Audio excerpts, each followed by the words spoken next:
Assalamualaikum warahmatullahi wabarakatuh. Perkenalkan, nama saya Mukadim Tehwayo, mahasiswa PPG dalam jabatan Universitas Patimura Ambon. Hari ini melaksanakan PPL 2 pada SMA Negeri 30 Maluku Tengah. Assalamualaikum. Siap.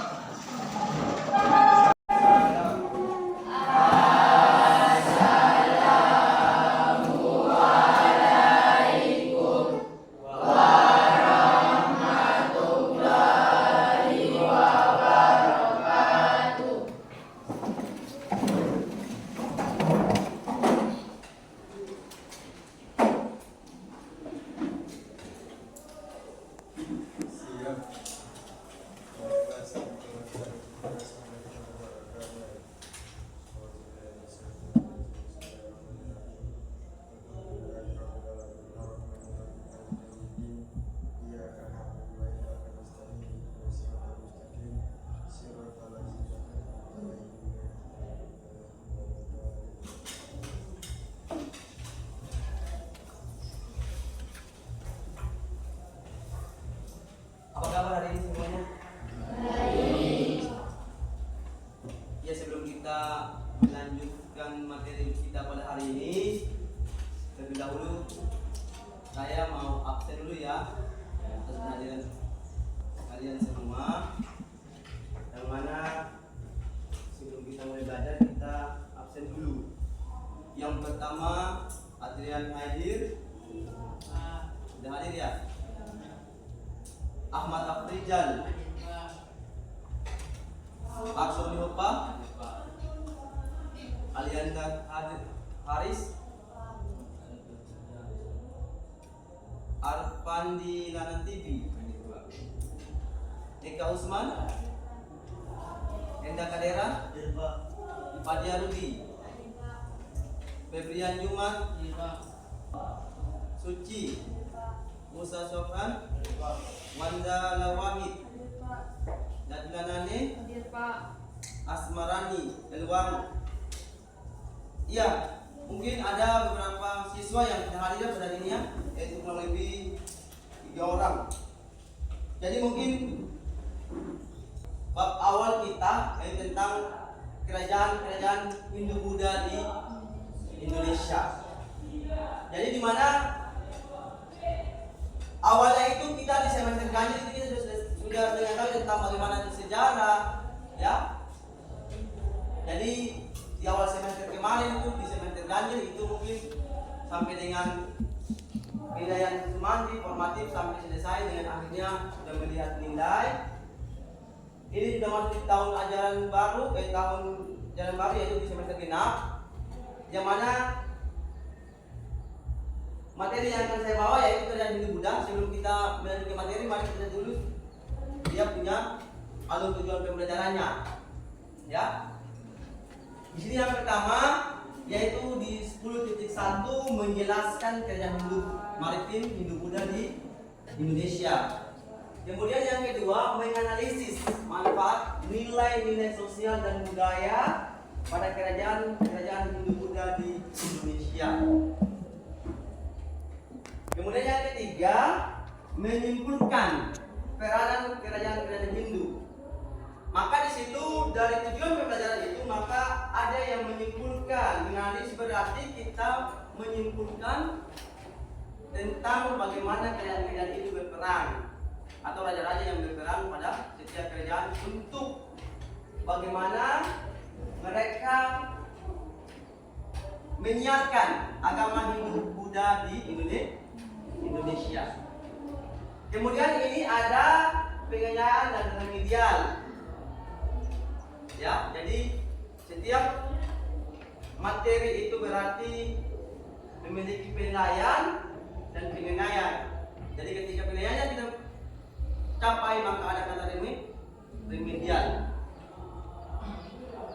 Ya, di sini sebelum kita lanjut ke materi ada kita pada hari ini ada satu buah pertanyaan temantik. Di situ ada pertanyaan ya.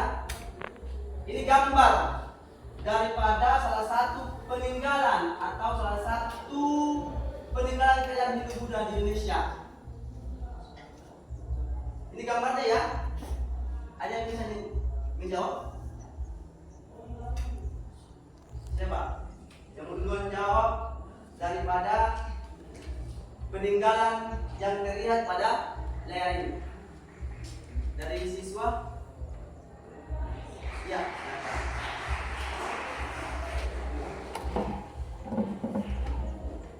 Perkenalkan, nama saya Dilan. Saya akan menjawab pertanyaan. Menurut saya dari gambar yang ditampilkan itu adalah salah satu peninggalan kerajaan-kerajaan Hindu Buddha di Indonesia. Ada yang lain? Perkenalkan, nama saya Suciwati.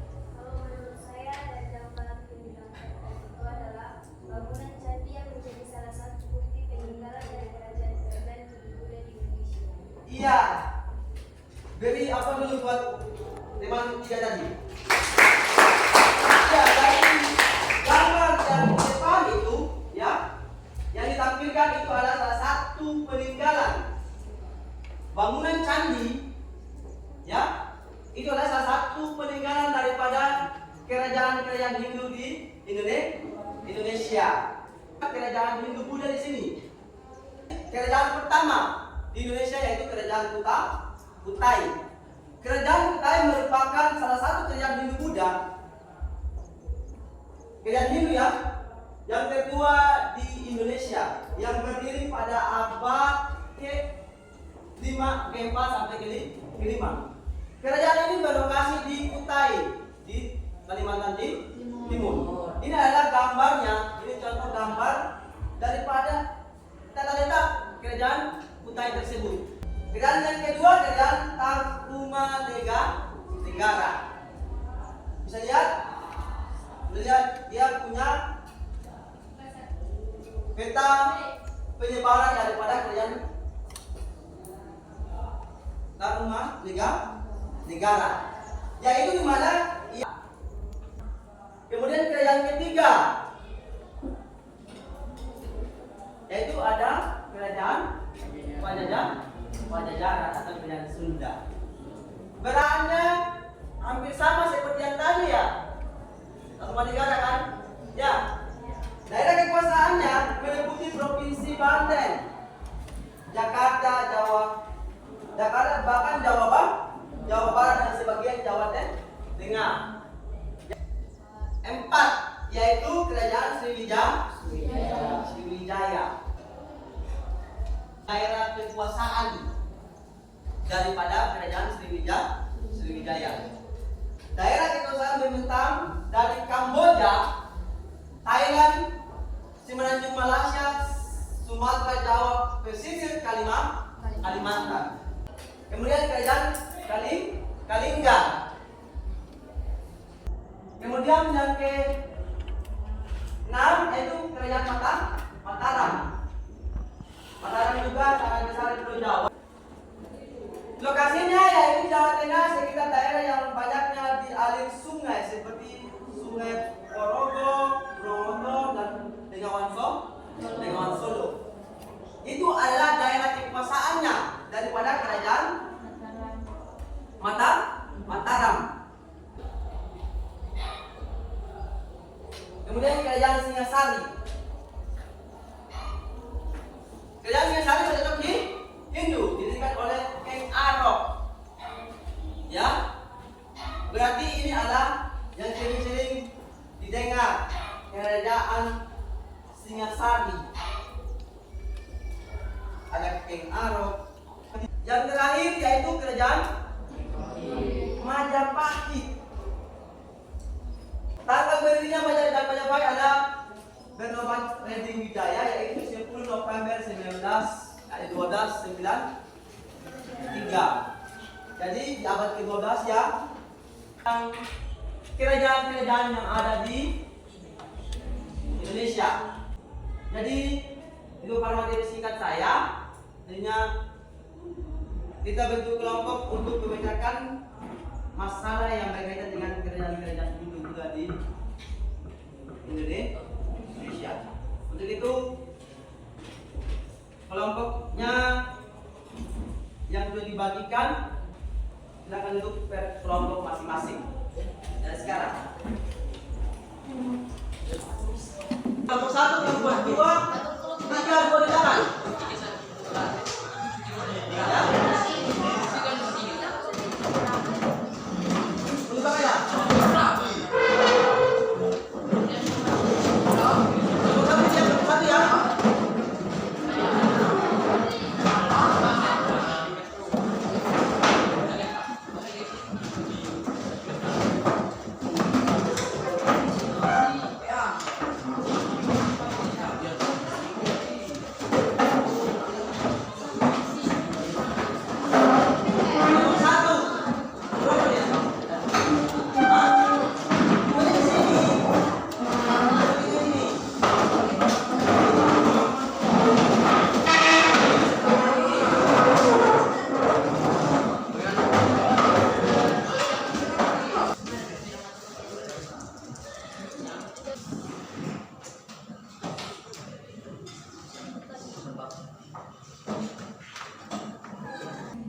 Dan dinamisme. Animisme yaitu kepercayaan pada roh nenek moyang yang mendiami suatu benda. Sedangkan dinamisme yaitu kepercayaan bahwa segala sesuatu memiliki kekuatan gaib. Penyebaran agama Hindu-Buddha di Indonesia berkaitan erat dengan hubungan dagang antara Indonesia dengan Cina dan India. Sambil berdagang, para pedagang asing berinteraksi dengan penduduk setempat dan mengenalkan agama serta kebudayaan Hindu-Buddha. Para ahli sejarah mengemukakan beberapa teori mengenai masuknya pengaruh Hindu-Buddha ke Indonesia. Teori pertama yaitu teori Brahmana oleh Fowler. Menurut teori ini, kaum Brahmana atau pemuka agama datang ke Indonesia atas undangan untuk menyebarkan agama Hindu-Buddha. Teori kedua yaitu teori kesatria oleh Bosch, di mana penyebaran agama Hindu-Buddha dilakukan oleh para kesatria dan prajurit. Teori Waisya oleh Kong menyatakan bahwa pengaruh Hindu-Buddha disebarkan oleh para pedagang. Sedangkan menurut Van Faber, penyebaran Hindu-Buddha dilakukan oleh para pekerja India seperti pelayar dan nelayan yang disebut juga dengan teori Sudra. Ada juga teori arus balik yang menyatakan bahwa orang Nusantara belajar agama ke India dan menyebarkan agama tersebut setelah kembali ke Nusantara.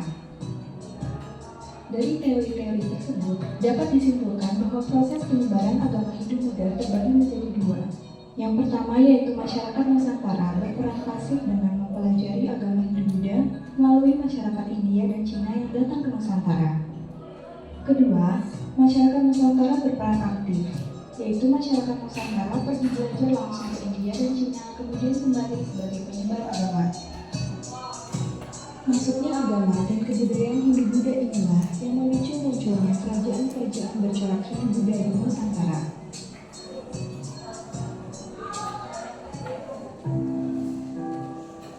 Kerajaan Hindu tertua di Indonesia yaitu Kerajaan Kutai Martapura yang berdiri pada abad ke-4 Masehi. Kerajaan ini terletak di Muara Kaman, Kalimantan Timur, tepatnya di hulu Sungai Mahakam.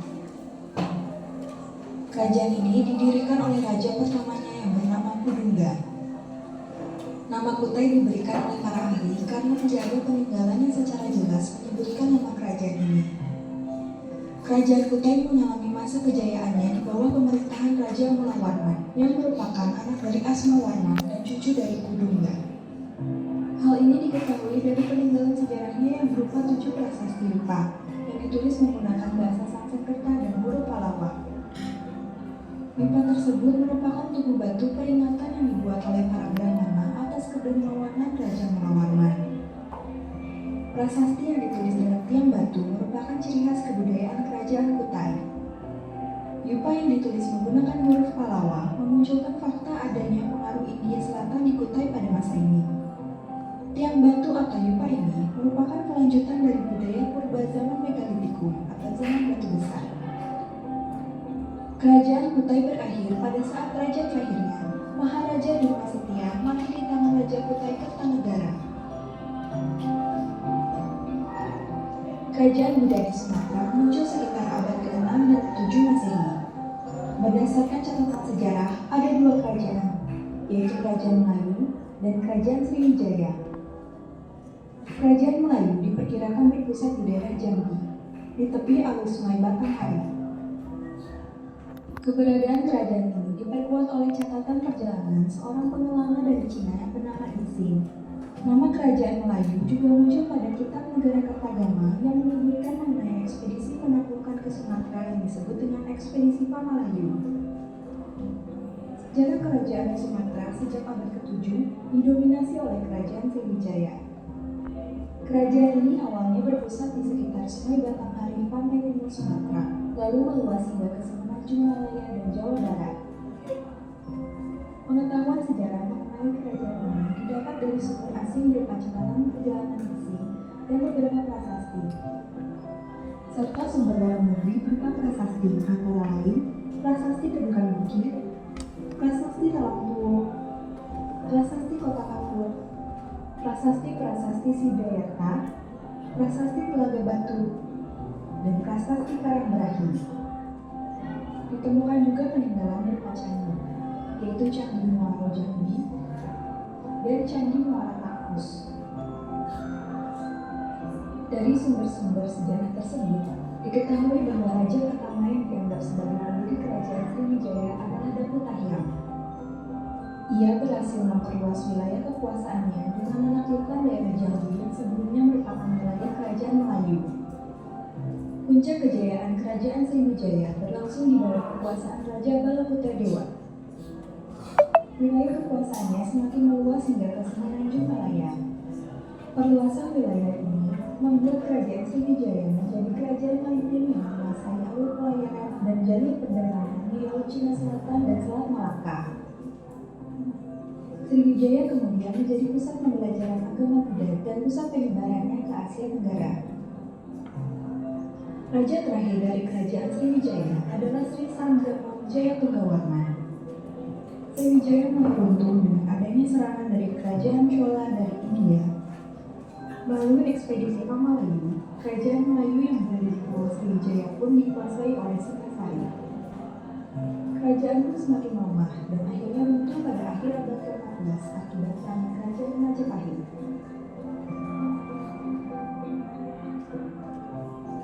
Pada abad ke-4 hingga ke-7 Masehi, kerajaan yang berkuasa di wilayah barat Pulau Jawa adalah Kerajaan Tarumanegara.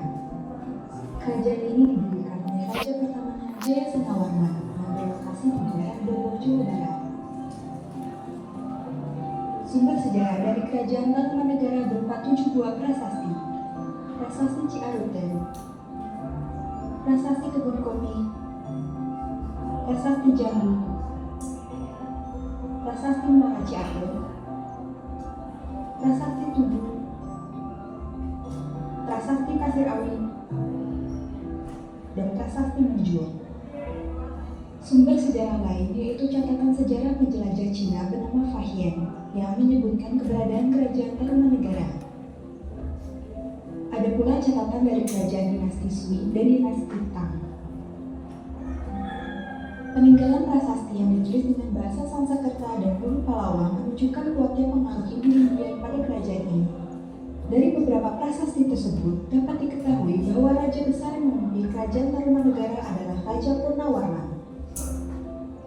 Kehidupan masyarakat kerajaan Tarumanegara mengandalkan sektor pertanian dan perdagangan. Hal ini dibuktikan dari isi prasasti Tugu yang dibuat pada masa Raja Purnawarman mengenai penggalian sungai. Penggalian ini berupaya untuk menghindari banjir dan untuk mengisi irigasi pertanian. Tarumanegara menganut agama Hindu beraliran Wisnu. Hal ini didasarkan dengan penemuan prasasti Kebun Kopi. Pada prasasti tersebut memuat 2 kaki gajah air wata. Namun berdasarkan berita Fahian menyebutkan bahwa ada pula sedikit masyarakat yang beragama Buddha dan animisme. Pada tahun 670, pada akhir nafas kerajaan Tarumanegara, Talas Bawa yang menggantikan Raja Tunggawarman membagi 2 kerajaan menjadi kerajaan Sunda yang dipegang oleh Talas Bawa dan kerajaan Galuh yang dipegang oleh Weti Kandeling.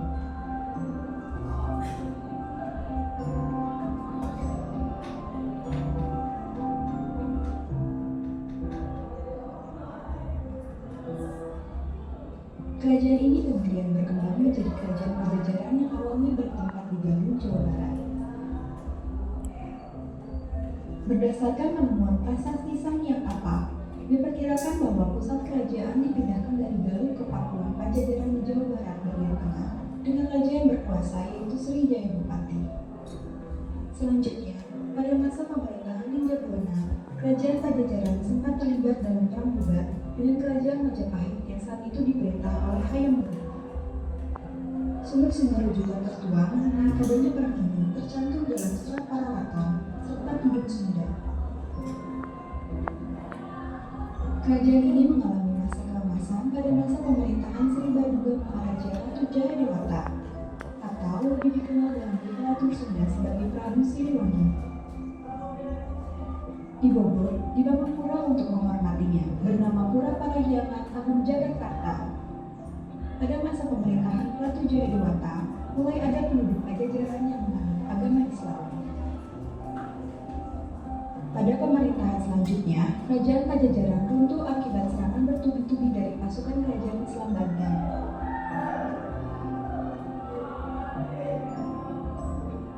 Sebagian orang yang selamat dari serangan itu menyingkir ke pedalaman dan membentuk komunitas yang mengisolasi diri mereka dari luar. Sebagian peneliti berpendapat bahwa komunitas inilah yang sekarang bernama suku Baduy.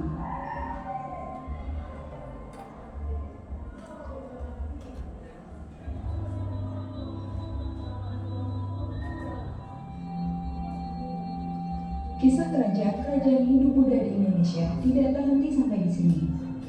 Pengaruh Hindu-Buddha di Indonesia masih terus berlanjut dengan diwarnai berbagai konflik dan perebutan kekuasaan. Kisah kerajaan Hindu-Buddha dan para penguasanya akan menuju pada cerita selanjutnya.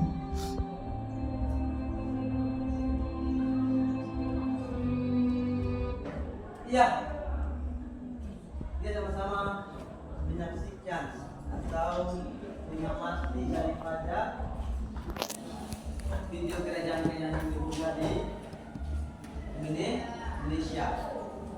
Selanjutnya, sekarang kita lanjut untuk memecahkan masalah dengan KPD. Ya, masuk di kelompok, sumbernya sudah ada. Dilihat dari video, kemudian ada sumber juga, itu ada buku cetak untuk bagaimana mencari. Nah, daripada KPD ini sudah penunjuknya bahwa lengkapi tabel di bawah ini. Kemudian ada kurang lebih 3 pertanyaan. Silakan dikerja, kemudian dimasukkan ke dalam tabel tersebut dari sekarang. Waktunya tidak bermain dari sekarang. Mulai.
kelompok yang lain mengamati apa yang disampaikan daripada kelompok Kutai. Silakan kelompok Kutai. Assalamualaikum warahmatullahi wabarakatuh. Waalaikumsalam warahmatullahi wabarakatuh. Terima kasih atas kesempatan yang telah diberikan kepada kami kelompok 1. Di sini kami akan mempresentasikan hasil diskusi kelompok kami.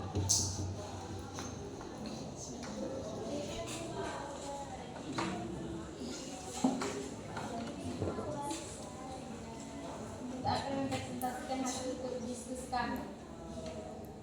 Kerajaan Kutai berdirinya 40 sampai 50 Masehi. Pendiri atau raja pertama Aswawarman. Masa kejayaan abad ke-19. Sebab keruntuhan wafatnya Raja Bulanwarman menjadi awal penyebab keruntuhan kerajaan Kutai. Sebab bukti sejarah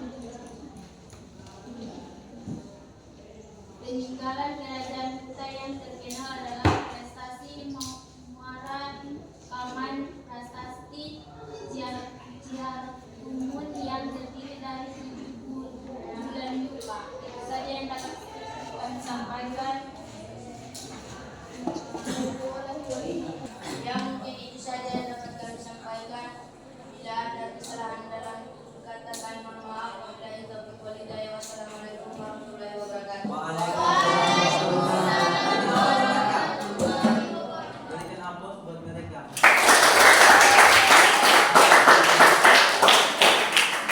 Kerajaan Kutai ya tadi ya? Ya, itulah kelompok Kutai yang mempresentasikan hasil daripada kerjaan mereka. Yang mana sekarang kelompok yang lain ada mau presentasi hasil kerjanya.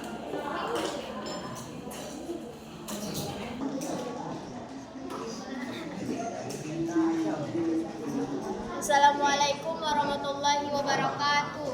Waalaikumsalam. Pertama-tama saya ingin mengucapkan terima kasih kepada Bapak yang telah memberikan kami kesempatan untuk menyampaikan hasil diskusi kami. Kerajaan Majapahit berdiri pada 1293 sampai 1527 Masehi. Pendiri atau raja pertama dari kerajaan Majapahit yaitu Raden Wijaya. Masa kejayaan 1350 sampai 1389 Masehi. Sebab keruntuhan perang saudara akibat perebutan kekuasaan. Bukti sejarah Candi Bajang Ratu. Candi Brahma. Presentasi dari kami. Wassalamualaikum warahmatullahi wabarakatuh. Berikan aplaus.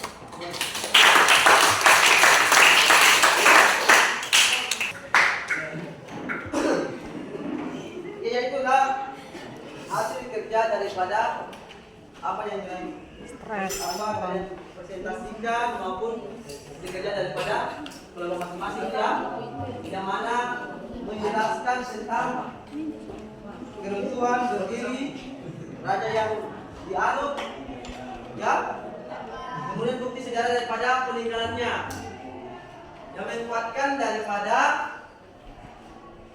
hasil atau membuktikan bahwa kerajaan itu dia pernah ada di satu wilayah. Ini dengan adanya bukti tadi, prestasi, yupa, ya, batu, tapak kuda dan lain-lain. Ya, ada banyak daripada masing-masing kerajaan. Jadi itu adalah terbentuknya daripada sebuah kerajaan itu seperti itu. Maka kerajaan itu dia menunjukkan daripada penyebaran agama Hindu-Buddha di Nusantara atau di Indonesia.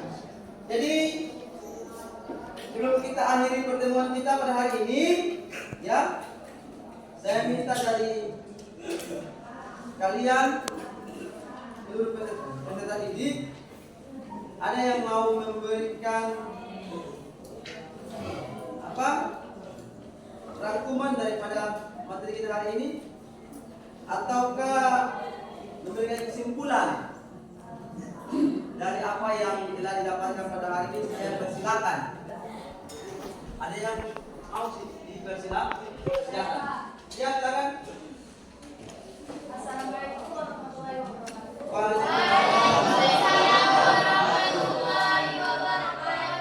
Perkenalkan, nama saya Muhammad Rinto. Saya perwakilan dari teman-teman dari kelas 1 untuk menyampaikan referensi pembelajaran hari ini.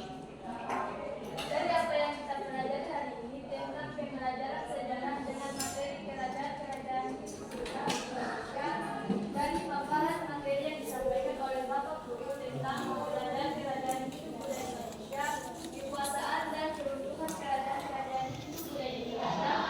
Kemudian dari tujuh pembelajaran yang kita lakukan mengenai kerajaan-kerajaan Indonesia, sejarah sangat saya mengerti dan menarik motivasi saya untuk menangkap nilai karakter sosial budaya dari para raja-raja kerajaan yang dimiliki.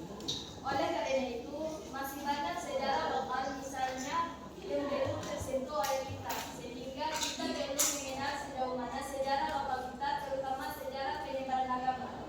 Semoga dengan apa yang kita dapatkan hari ini bisa menambah motivasi kita untuk bergiat lagi belajar sejarah, terutama sejarah budaya yang kita miliki. Terima kasih, mungkin itu saja refleksi pembelajaran yang bisa saya sampaikan. Wassalamualaikum warahmatullahi wabarakatuh. Ya, kita beri tepuk tangan kami.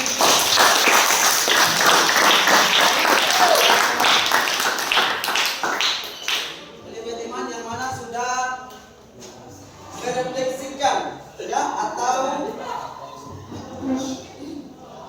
menyimpulkan daripada hasil pembelajaran kita pada hari ini. Jadi manfaatnya kita belajar kerajaan ini, bagaimana kita menanamkan karakter sosial budaya, ya, dalam diri kita. Yaitu bagaimana perannya daripada seorang raja untuk memimpin daerahnya, sama juga seperti kalian. Kemarin kita memotivasikan, menanamkan karakter-karakter daripada para raja tadi. Mereka para raja itu dia memiliki daripada bukan kekuasaan saja, ya, tetapi mereka memiliki daripada kekuatan nilai sosialnya yang bisa menanamkan, bisa memajukan daripada kerajaan yang mereka anut atau yang mereka kuasai. Jadi itu saja, ya, kesimpulan saya yang bisa saya sampaikan. Mungkin pertemuan kita pada hari ini sampai di sini. Nanti insya Allah kita akan bertemu di minggu depan dengan materi yang berbeda, yaitu teori maksudnya ajaran agama Islam di Indonesia. Dengan mengucapkan Alhamdulillahirabbil alamin. Pembelajaran hari ini kita tutup. Alhamdulillahirabbil alamin. Wassalamualaikum warahmatullahi wabarakatuh.